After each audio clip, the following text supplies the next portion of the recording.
Though still very much the village it always was, Iffley is now officially part of the city of Oxford. A nice way to approach it is to go to Oxford, go up the High Street and turn left down St Aldate's. Walk past the cathedral, that's for another time, and walk on until you come to the river. The river today is quite full and flowing very fast. This little chap is going flat out and is making very little headway, as you can see. Now look at these swans in a very orderly file.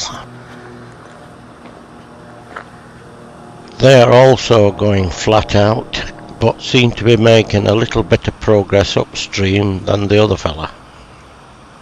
I hope they're not late for the lecture or wherever they're going.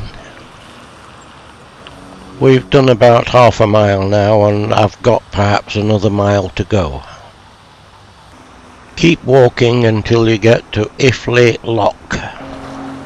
You will then be able to cross the river over the lock and walk up the hill to the church. This church of St Mary the Virgin was built in 1170. For various reasons, this Norman church has been altered less than most, and is today regarded as one of the best Romanesque churches in England. So let's now have a proper look at that west front again.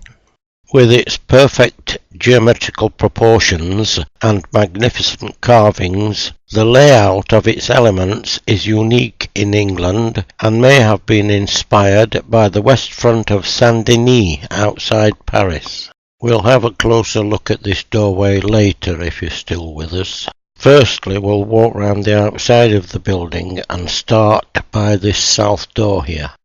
It looks as though someone did a bit of modernisation here.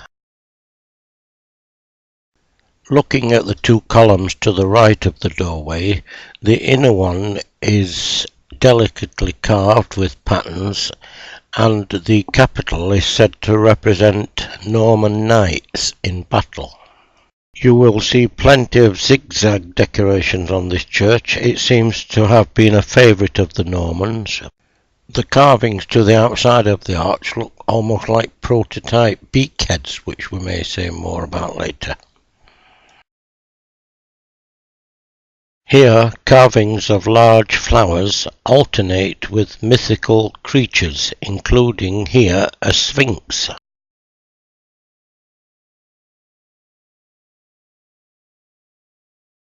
And so, moving further down the south side, we come next to the east end.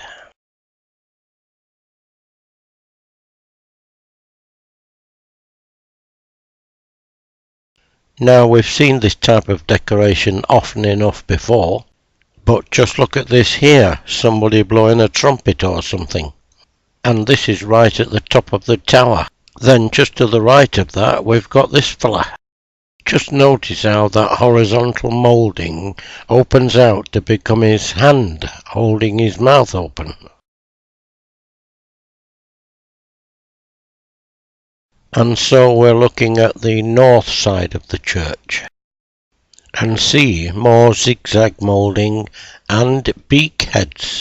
So we're back at the west door now with more beakheads. We saw lots of these on churches in the Saintonge, but I don't think anybody really understands what they are. At least I've never seen a convincing explanation yet. The outer arch consists of figurative images inside an interlacing chain. As we said, the church was built around 1170. The east end was added shortly afterwards in the early 1200s. Soon after construction in 1383, the manor of Iffley passed to the Lords of Donnington near Newbury. They took little interest in Iffley, and although alterations have been made, windows modernised, etc., today we can be thankful for this because it enables us to see a church built at that time and very little altered. Originally, this area was the baptistry. With no organ, no pews, and the north and south doors accessible, this would have been more spacious. Go and see it for yourself. You'll find the visit very rewarding, and in addition, if it's not raining, there's a very pleasant walk along the River Thames from Oxford.